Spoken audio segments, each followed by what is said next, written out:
Man found with the bodies of 29 girls mummified to look like dolls.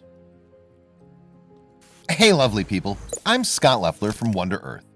Before we begin, make sure you smash the like button, subscribe to our channel, and click the notification bell for new amazing videos. Anatoly Moskvin was reportedly well liked by his neighbors in Nizhny Novgorod, a Russian town about 200 miles from Moscow. Then this shocking discovery was made by his parents when they went to visit him. What the neighbors didn't know was that Moskvin had populated his home with mummified corpses dressed in women's clothes for years. Yeah, you heard that right. Police said Moskvin also compiled up-to-date information about the lives of each girl he dug up and printed off instructions on a computer for how to produce dolls out of human remains. He said that when he was 12, he came across a funeral procession whose participants forced him to kiss the face of a dead 11-year-old girl. He said he later grew interested in the occult.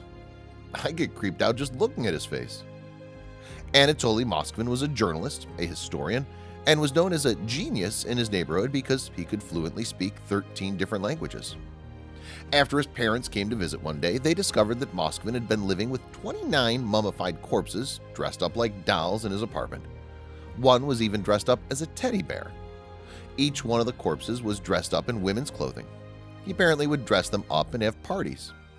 Each girl was between 15 and 26 years old when they had died. Their remains dried up before Moskvin could wrap them up in a plastic bag and carry them to his apartment. I wonder how no one ever noticed what he was doing. Moskvin is said to have visited more than 750 cemeteries when choosing his many wives. He often slept on the graveyard benches when he wasn't sleeping at home in the coffin he used as a bed. He even said he spent one night sleeping in a coffin ahead of a deceased person's funeral. His observations were more than just observations, however.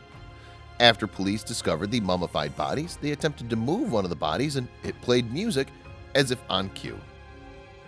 Inside the chests of many of the dolls, Moskvin had embedded music boxes. Investigators later found music boxes or toys inside the bodies of the dead girls so that they could produce sounds when Moskvin touched them.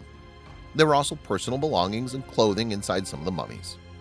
One mummy had a piece of her own gravestone with her name scrawled on it inside her body. Another one contained a hospital tag with the date and the cause of the girl's death. A dried human heart was found inside a third body. He said he dug up graves of girls because he was lonely. He said he was single and his biggest dream was to have children. Russian adoption agencies wouldn't let Moskvin adopt a child because he didn't make enough money. Perhaps that was for the best, judging by the condition of his rat pack apartment and his psychotic obsessions with dead people. His parents said, "We saw these dolls but did not suspect they were dead bodies inside. We thought it was his hobby to make such big dolls and didn't see anything wrong with it." Police originally suspected that the culprits were shady, pseudo-religious cults and were relieved to find an answer to the mystery of disturbed graves over the past year. I hope all the families were able to lay their loved ones down to rest again. In court, Moskvin confessed to 44 counts of abusing graves and dead bodies. He said to the victims' parents, "You abandoned your girls. I brought them home and warmed them up." He allegedly told authorities to not bother reburying the girls too deeply, as he'll simply unbury them when he's released. Let us know your thoughts in the comments below.